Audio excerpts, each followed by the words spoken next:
बच्चों।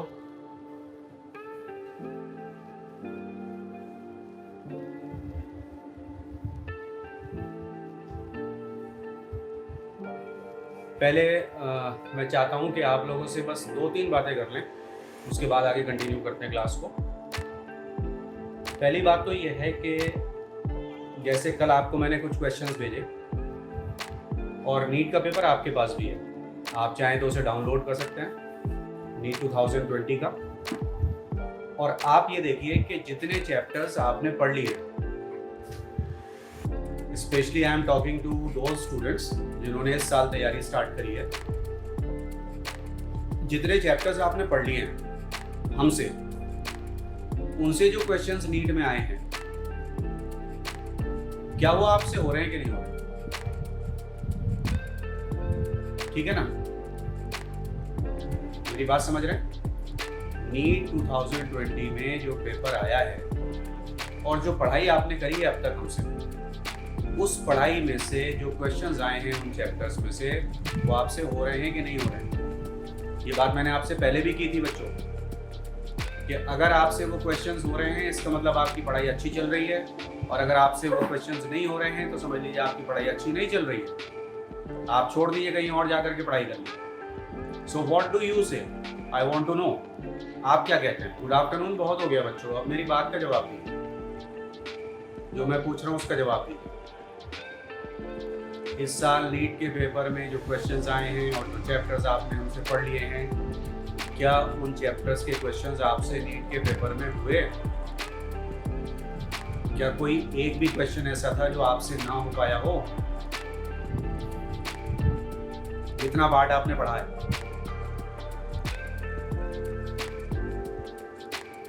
Late me know fast.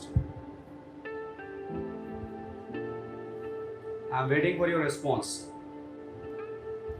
Yes sir, no sir से मुझे क्या पता चलेगा?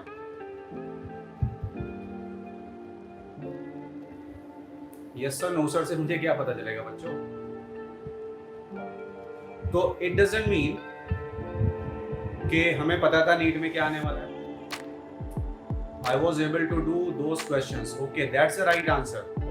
ये बात समझ में आई, ईशा ने जो लिखा ये बात समझ में आई, that I was able to do those questions.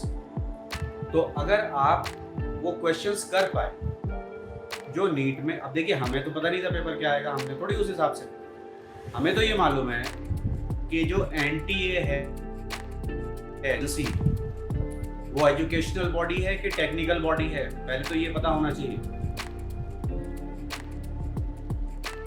Is it an educational body और अ टेक्निकल बॉडी? वो तो बच्चों सारे एग्जाम कंडक्ट करा रही है, जितने भी ऑनलाइन एग्जाम है वो सब एनटीए करा रही है, लेकिन उसका सिलेबस, बुक्स, प्रिस्क्रिप्शन, वो सब कहाँ से आता है? वो एजुकेशनल बॉडीज से आता है, जस्ट लाइक सीबीएसई, एनसीईआरटी। तो अब ये बात क्लियर हो जानी चाहिए, ठीक है, कि हमारा सिलेबस क्या है, हमको क्या पढ़ना है। 2 बातें हो गई। तीसरी बात ये है कि बायोलॉजी 100% एनसीईआरटी, केमिस्ट्री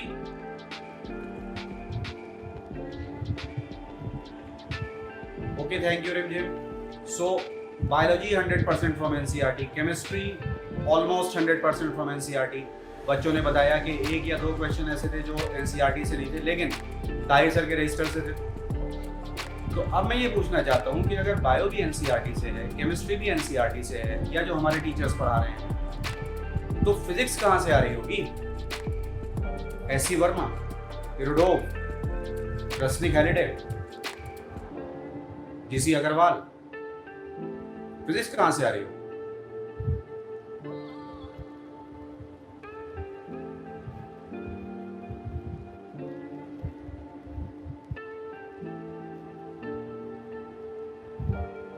और क्या, फिजिक्स भी एनसीईआरटी से आ रही है।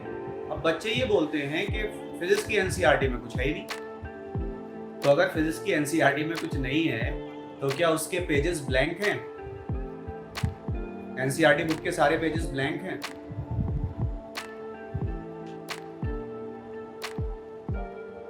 तो मैं यही आपको, मेरा एक सजेशन है, अभी मैं आपको ऑर्डर तो नहीं दे सकता हूँ, लेकिन मैं आपको सजेशंस दे सकता हूँ। मैं ऑर्डर नहीं दे सकता। मेरा सजेशन ये है कि जिस टीचर से भी आप फिजिक्स पढ़ें, जो भी चैप्टर आप पढ़ें, टीचर से पढ़ने के बाद उस चैप्टर को एनसीईआरटी से जरूर पढ़ लीजिए फिजिक्स में।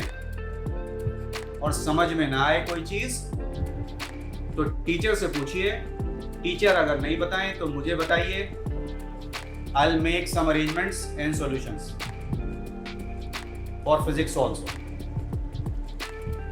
ठीक है, मैं सर से रिक्वेस्ट कर लूंगा कि सर आपको वो चीज बता देंगे जो एनसीईआरटी में है और आपको समझ में नहीं आ रही है। ऑलराइट, वैसे हमारे विपिन सर बहुत अच्छे हैं, वो हर चीज बता करके चलते हैं, एनसीईआरटी की हर चीज बताएंगे। आपको अगर ये लगे कि एनसीईआरटी से पढ़ने के बाद कोई चीज आपको समझ में नहीं आई तो आप सर से कहिए। सर अगर सर के पास टाइम ना हो, सर बिजी हो, तो आप मुझसे कहिए, मैं सर से रिक्वेस्ट कर लूँगा आपके लिए।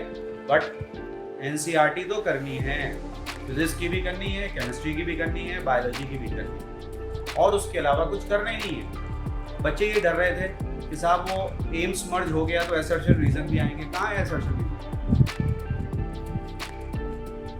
ऊपर वाले क्रम से मेरे दिमाग में ये बात पहले ही ऊपर वाले डाल दी थी और मैं बच्चों से कह रहा था कि एआर नहीं आने वाले, वो नहीं आए। वन थिंग, ठीक है ना? तो अब एनसीईआरटी की जो पढ़ाई है वो लाइन बाय लाइन ऐसी होनी चाहिए, क्योंकि आप सोच सकते हैं कि क्वेश्चंस कितने इजी लेवल पर आ रहे हैं,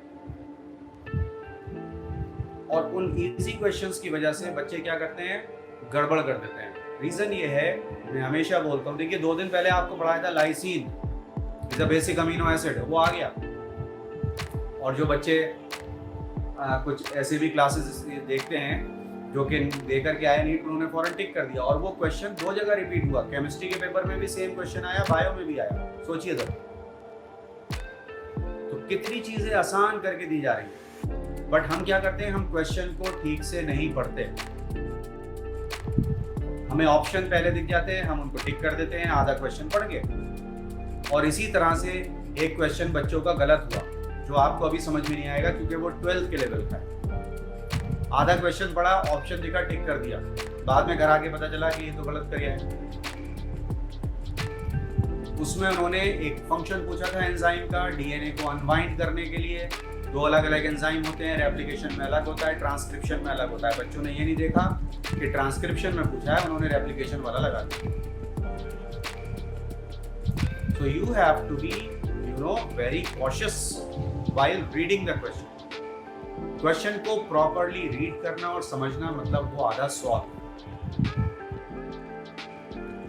एज इट इज बच्चों, एनसीईआरटी की लाइंस रखी हुई हैं एज इट इज, आप यकीन नहीं करेंगे। चलिए खैर, तो हम आगे बढ़ते हैं। हमने पेप्टाइड बॉन्ड देख लिया था कैसे बनता है। हाँ, एक चीज़ और, जैसे मुझे पता चला था कि कोटा के बारे में आप जानती हैं, कोटा में क्या ट्रेंड है पढ़ाने का। वहाँ पर बच्चों को बहुत पढ़ाया जाता है, बहुत पढ़ाया जाता है, ये दिखाने के लिए कि हम कोटा हैं, और आता वही है जो एनसीईआरटी में। तो ये कोटा फैक्टर भी खत्म हो चुका है। कितने ही सालों से ऐसा नहीं हो रहा है कि वो सारा कुछ आ रहा हो। और यहाँ पर भी हमारे यहाँ एक लोकल कोचिंग है जो अपने आप को ब्रांडेड कोचिंग करे, मैं उसकी बुराई नहीं कर रहा हूँ, लेकिन वहाँ पर भी उसी लेवल से पढ़ा रहे हैं बच्चों को। क्यों पढ़ा रहे हैं भाई, जब वो आना ही नहीं है? इतना सारा बच्चे को दिमाग में क्यों आप भर रहे हैं? एनसीईआरटी पढ़ाइए। ये मैं आपसे पहले भी कह रहा था, नीट होने से पहले, और अब भी बता रहा हूँ कि एनसीईआरटी पर स्टिक हो जाइए, उसको अच्छे से कर लीजिए, और इधर उधर की बातों के बारे में मत सोचिए। आसान सवालों के आसान जवाब होते हैं। आप ये मत सोचिए कि इतना इजी क्वेश्चन कैसे आ जाए, इतना ही इजी आता है। बताने के बाद बच्चे गलत करके आते हैं। एनसीईआरटी का एज इट इज पार्ट, मैंने बच्चों को बोला कि ये आना है, हाँ भाई कर लिया, और वो छोड़ करके आ गए, समझ में नहीं आया क्या था। एज इट इज रखा हुआ है, एंड यू वोंट बिलीव। इस पेपर को संभाल के रखिएगा। 12th में आएंगे तो देखिएगा कि 12th की जो पढ़ाई हो रही है उस हिसाब से आप पेपर्स में क्वेश्चन कर पा रहे हैं कि नहीं। हम क्वेश्चन पेपर के हिसाब से पढ़ाई नहीं कर रहे हैं, हम सब्जेक्ट के हिसाब से पढ़ाई कर रहे हैं। और बहुत सारे ऐसे बच्चे हैं, ये बड़ी खुशी होती है, ऊपर वाला इज्जत देता है। बहुत सारे ऐसे बच्चे होते हैं जो कि बीच में से छोड़ के चले जाते हैं। ये तो एनसीईआरटी पढ़ा रहे हैं और अब उनके फोन आ रहे हैं कल के पेपर के बाद। आज तक कांटेक्ट नहीं किया उन्होंने, छोड़ के जाने के बाद आज फ़ोन कर रहे हैं, सर आप सही थे, और हम पता नहीं क्या क्या दुनिया भर की चीज़ें पढ़ने में लग गए। अब हमें बताइए हम क्या करें, प्लीज़ गाइड अस। तो ऐसा मौका आने क्यों दें? Do you agree with me और not?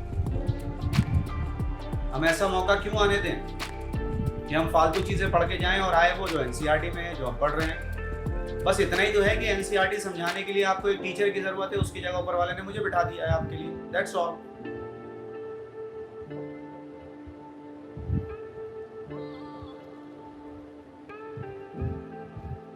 So do you agree?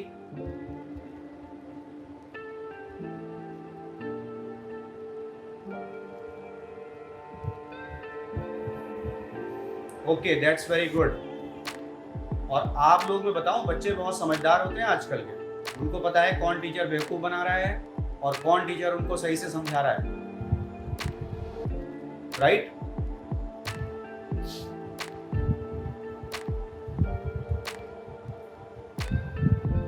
चलिए तो आगे बढ़ते हैं। हमने ये देख लिया था कि प्रोटीन में पेप्टाइड बॉन्ड कैसे या अमीनो एसिड्स के बीच में पेप्टाइड बॉन्ड्स कैसे बनते हैं, कैसे अमीनो एसिड जुड़ते हैं, और डाई पेप्टाइड ट्राई पेप्टाइड कैसे बनते हैं। Number of amino acid residues जितने होंगे उससे एक कम पेप्टाइड बॉन्ड का नंबर होगा। जितने पेप्टाइड बॉन्ड होंगे उतने ही बच्चों वाटर मॉलिक्यूल रिलीज होंगे, ठीक है ना। प्लस आप हमेशा बोलेंगे कि प्रोटीन को बनाते तो अमीनो एसिड है, प्रोटीन अमीनो एसिड के जुड़ने से बनते हैं, लेकिन प्रोटीन में अमीनो एसिड नहीं पाए जाते, प्रोटीन में अमीनो एसिड रेसिड्यूज पाए जाते हैं। पिछली क्लास में जो डायग्राम बनाया था, आपने दो अमीनो एसिड को जोड़ा, फिर आपने डाइपेप्टाइड बनाया, सब कुछ बताया। उसके बारे में कोई ऐसी बात बताइए जो मैंने नहीं बताई हो क्लास में और आपको दिख रही हो। जो डायग्राम अभी मैंने रब भी किया था क्लास स्टार्ट होने से पहले, दो अमीनो एसिड जोड़ करके पेप्टाइड बॉन्ड बनाया था, नीचे डाइपेप्टाइड बनी हुई थी। उस डायग्राम के बारे में ऐसी कोई बात बताइए जो मैंने नहीं बताई हो आपको। I want to no.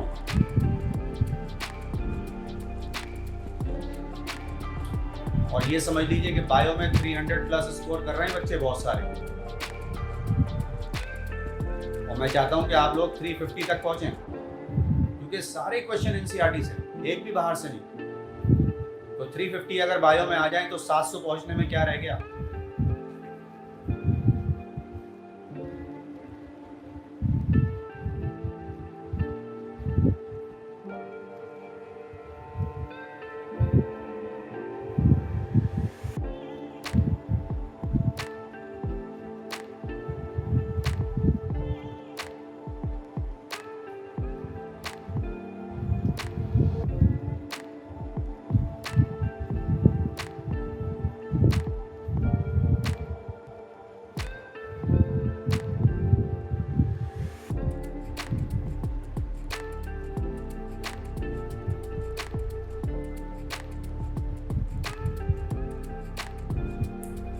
कुछ बच्चे मेरी बातों पे थंब रेस कर देते हैं।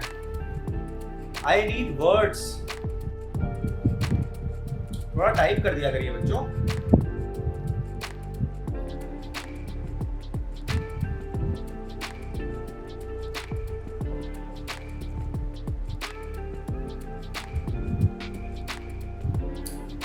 ऑलराइट, तो जो बात आपको दिख रही है लेकिन आप बता नहीं पा रहे, अब दिखेगी।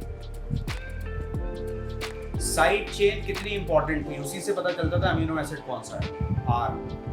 लेकिन पेप्टाइड बॉन्ड बनाने में उसका कोई रोल नहीं होता। और पेप्टाइड बॉन्ड को कैसे तोड़ा जा सकता है? डाइजेशन से, हाइड्रोलिसिस से। दोनों बातें लिख लीजिए। पहली बात, side chain plays no role in the formation of peptide bond. Side chain plays no role in the formation of peptide bond. और दूसरी बात लिख लीजिए, peptide bond can be broken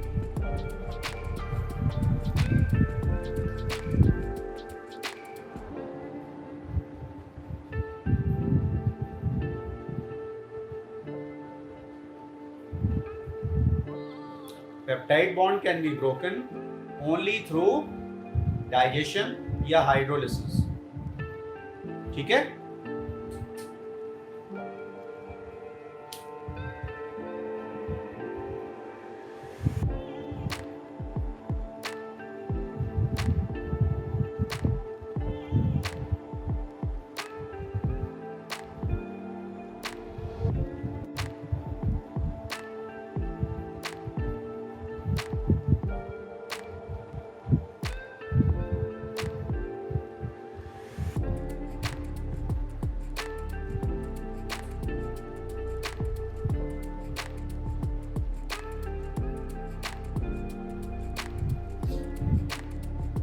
peptide bond सिर्फ हाइड्रोलिसिस या डाइजेशन से ही तोड़ा जा सकता है।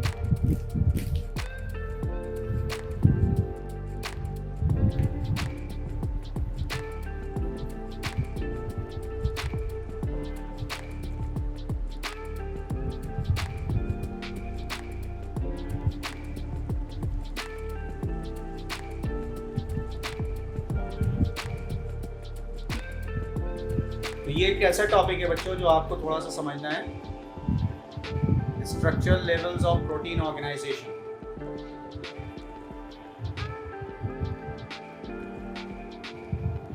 प्रोटीन की जो चेन है, सपोज ये प्रोटीन की चेन है N2C और इसमें बहुत सारे अमीनो एसिड हैं, 100 अमीनो एसिड हैं, 200 अमीनो एसिड हैं।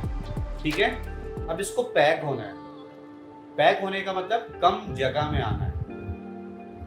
अगर ये खुली पड़ी रहेगी तो ज्यादा जगह में आएगी, इसको फोल्ड होना है। उसी को हम बोलते हैं structural levels of protein organisation. How proteins are organised, how they are packed within the cells, जिससे वो कम से कम जगह लें। So that is what we are going to study in this topic, structural levels of protein organisation. इसमें सबसे पहले आता है primary structure.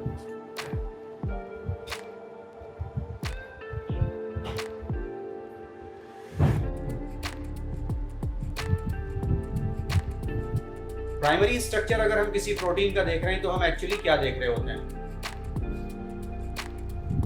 The number and sequence of amino acid residues, the number and sequence of amino acid residues in a protein constitutes its primary structure.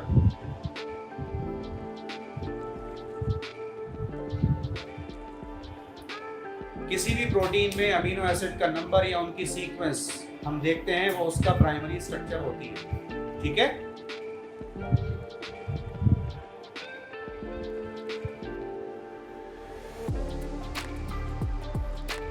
और primary structure बनाने के लिए कौन सा बॉन्ड होता है प्रोटीन में, कौन सा बॉन्ड प्राइमरी स्ट्रक्चर को स्टेबलाइज करता है, ये बताइए।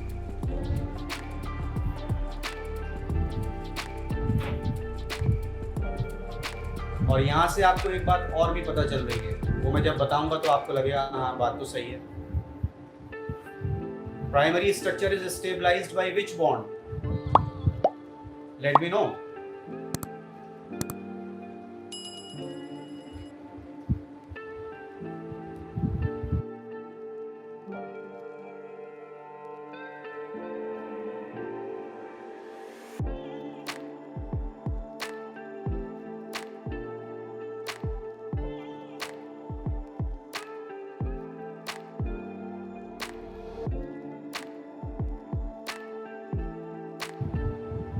Very good.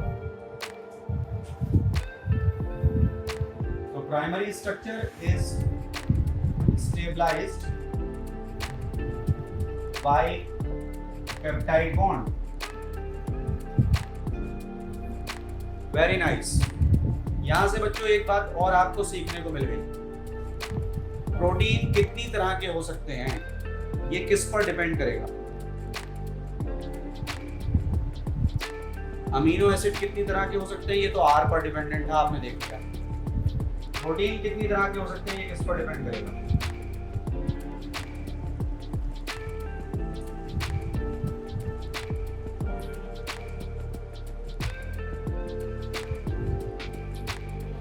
हमने लिखा था the diversity of amino acid depends upon the nature of side chain, variable side chain. Now I am talking the diversity of protein depends upon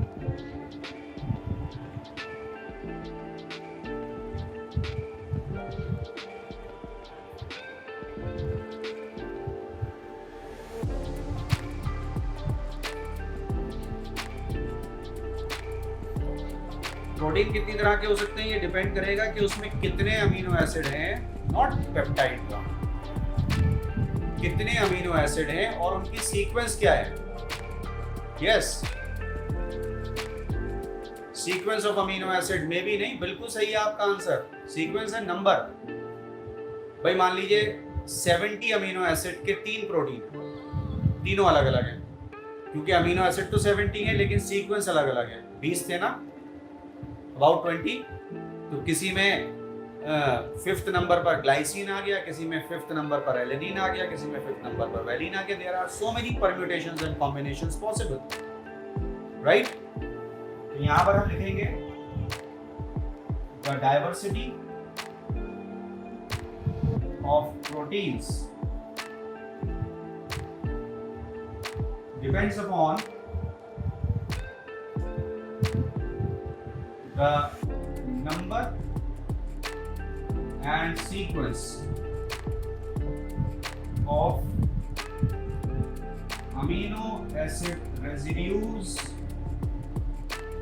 in it.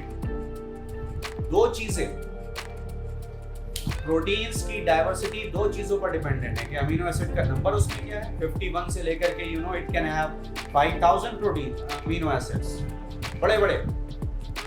और फिर क्या सीक्वेंस है उसमें. प्रोटीन्स आर अभी तो आप मेडिकल कॉलेज में जाएंगे तो पता चलेगा प्रोटीन कितनी तरह के होते हैं. हमारी ब्लड में हम अभी 11th में 3 ही प्रोटीन पढ़ते हैं, एल्ब्यूमिन, ग्लोबुलिन और फाइब्रिनोजन. 3 प्रोटीन पढ़ते हैं ब्लड प्लाज्मा में. लेकिन जब आप हायर क्लासेस में जाएंगे तो पता चलेगा कि कितनी तरह के प्रोटीन होते हैं.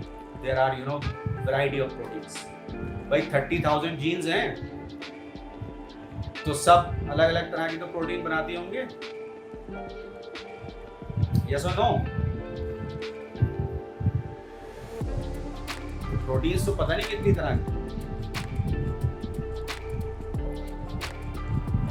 So you just make a note of it, then we are moving on to secondary structure. अगर हम अमीनो एसिड का नंबर और सीक्वेंस देख रहे हैं तो एक्चुअली हम प्रोटीन का प्राइमरी स्ट्रक्चर देख रहे हैं, बस इतना सिंपल है. Moving on to secondary structure, वो दो तरह के होते हैं.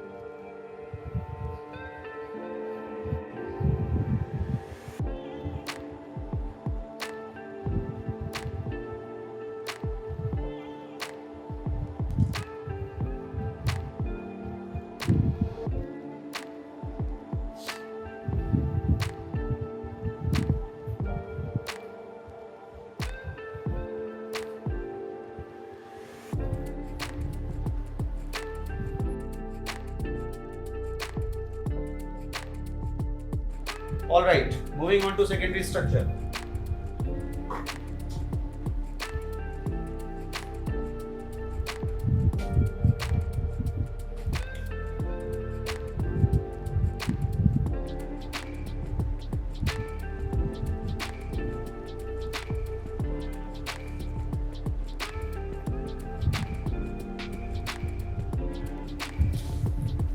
ये 2 टाइप्स का होता है बच्चों. Alpha helix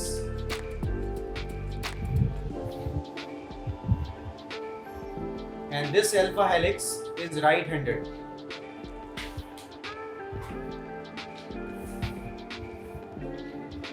Helix, you have seen the spring in the pen. Pen के अंदर जो स्प्रिंग होता है ना, it's like a coil.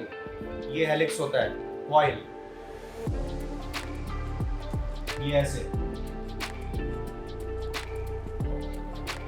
जैसे डीएनए को भी हम बोलते हैं हेलिक्स, वो डबल हेलिक्स है. तो राइट हैंडेड हेलिक्स है, लेफ्ट हैंडेड क्यों नहीं है वो भी हमारी समझ में आएगा. ठीक है ना, पहले हम देख लेते हैं इसको.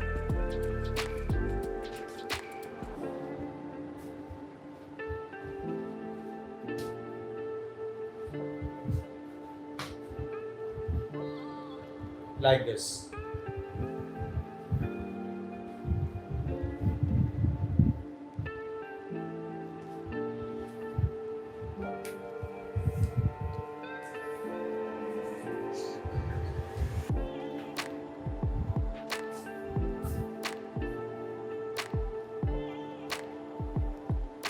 Say this is N and this is C. ठीक है, ये एक पॉलीपेप्टाइड चेन आ गई।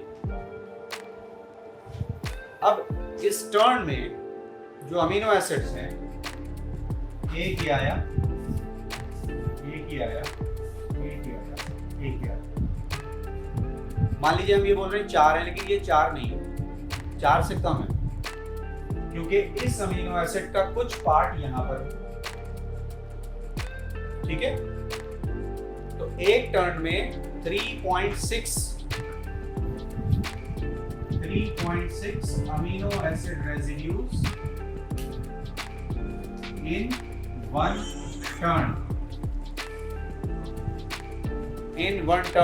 3.6 amino acid residues in one turn, right.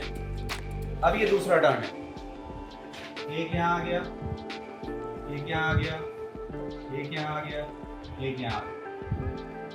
तो जब ये राइट हैंड पर कॉइल हुआ पॉलीपेप्टाइड या प्रोटीन चेन पैक होने के लिए, तो इसमें क्या हुआ, सपोज इसको हम बोले 1, इसका C डबल बॉन्ड O, इसके N सिंगल बॉन्ड H के सामने आया।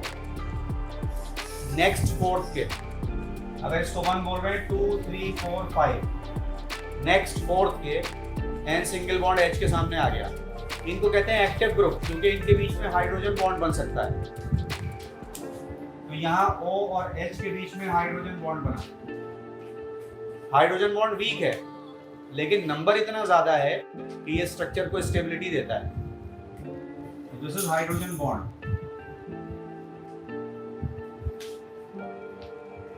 अब मैंने बोल दिया हाइड्रोजन बॉन्ड वीक है। किससे वीक है? किसी के कंपैरिजन में तो बोलते हैं कि वीक है कि स्ट्रॉन्ग है। पेप्टाइड बॉन्ड से वीक है, ठीक, जो ऑलरेडी यहां पर मौजूद है। इसी तरह से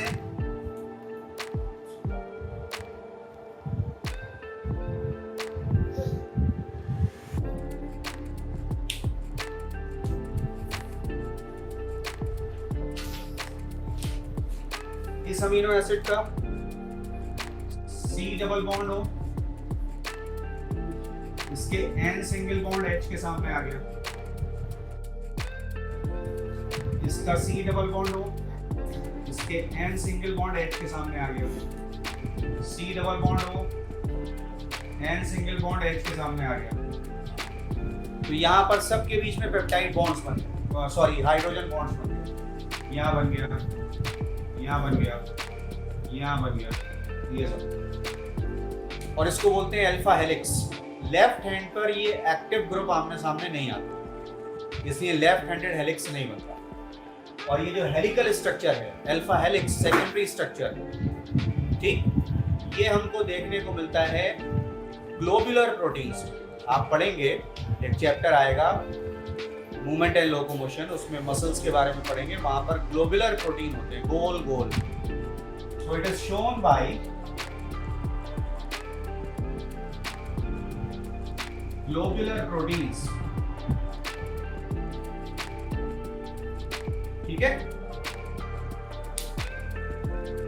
ग्लोबुलर प्रोटीन का नाम होता है एक्टिन। एक्टिन, एग्जाम्पल लिख देता हूं मैं।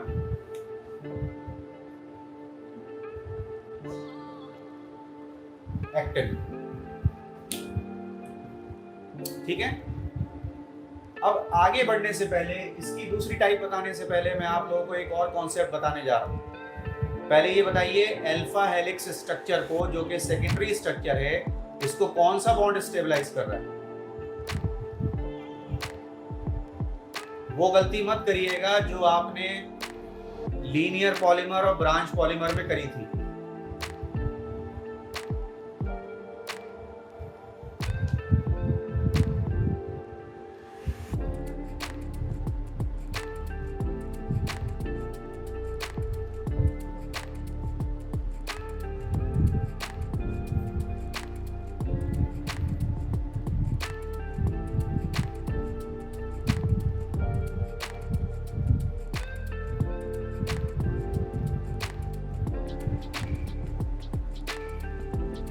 Yes, that's the right answer. Peptide bond and hydrogen bond both. Peptide bond तो पहले से ही है, साथ में हाइड्रोजन बॉन्ड ऐड हो। ठीक है, तो मैं जो आपको कॉन्सेप्ट बताने जा रहा हूं वो बहुत ही मजेदार कॉन्सेप्ट है। Very very good.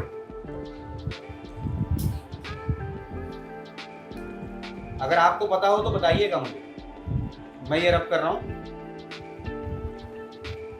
और I can write it over here.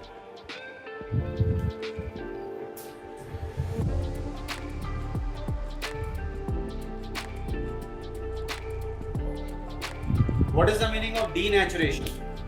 हम बोलते हैं प्रोटीन्स डीनेचर हो गए, एंजाइम डीनेचर हो गए। तो डीनेचुरेशन क्या होता है?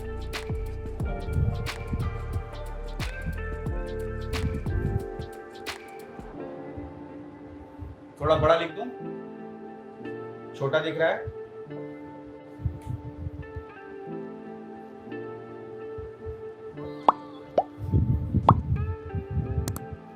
डीनेचुरेशन ये है क्या?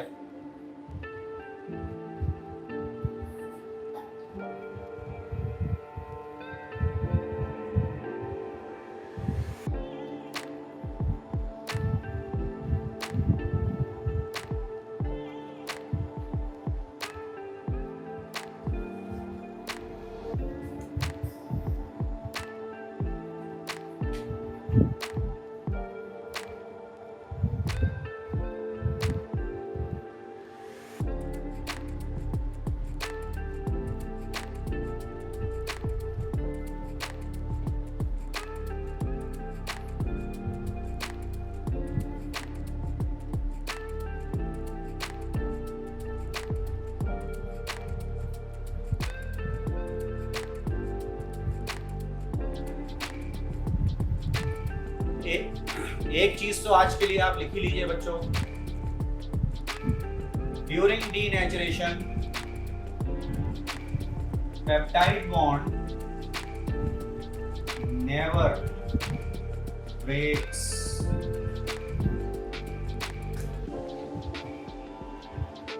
नेवर पर मैंने 3 स्टार लगाए हैं क्योंकि कुछ बच्चों को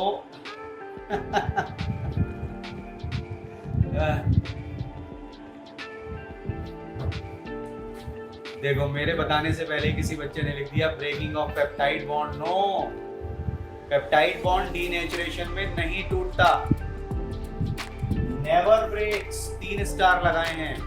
पेप्टाइड बॉन्ड टूट गया तो प्रोटीन नहीं रहेंगे, वो अमीनो एसिड बन जाएंगे। तो डीनेचुरेशन में पेप्टाइड बॉन्ड नहीं टूटता। नेक्स्ट क्लास कल की यहीं से शुरू करेंगे कि डीनेचुरेशन का मतलब क्या है। ठीक है? Till then revise today's class.